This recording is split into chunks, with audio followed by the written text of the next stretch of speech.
তুমি যদি এখনই রেডি হয়ে বের না হও তাহলে কিন্তু আমি তোমাকে বাইরে নিয়ে যাব না। তুমি যদি এখন ঠিক মতো কথা না শোনো, চলো বাসায় চলো, তোমাকে আর এখানে খেলা করতে দেব না। তুমি যদি শান্তভাবে চিৎকার চেঁচামেচি বন্ধ না করো, আজকে কোনো বেড টাইম স্টোরি হবে না। এইভাবে বাচ্চাকে রাগ করে থ্রেট না দিয়ে বাচ্চাকে পজিটিভলি রিডাইরেক্ট করুন। তুমি যদি 5 মিনিটের মধ্যেই রেডি হয়ে বের হতে পারো তাহলে কিন্তু আমরা আরও এক্সট্রা কিছু টাইম পার্কে খেলা করতে পারবো। তুমি যদি এখন সুন্দর মতো কথা শোনো তাহলে কিন্তু নেক্সট টাইম আমি আবারও তোমাকে পার্কে খেলা করতে নিয়ে আসবো। আরশিয়া, তুমি যদি আজকে সফটলি কামলি কথা বলো, বেডরুমে এসে শান্ত থাকো, তাহলে কিন্তু আরও এক্সট্রা 5 মিনিট আমরা বেড টাইম স্টোরি পড়ে কাটাতে পারবো।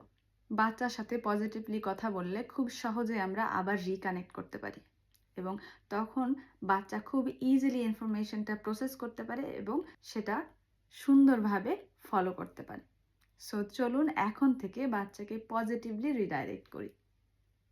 ভালো থাকুন।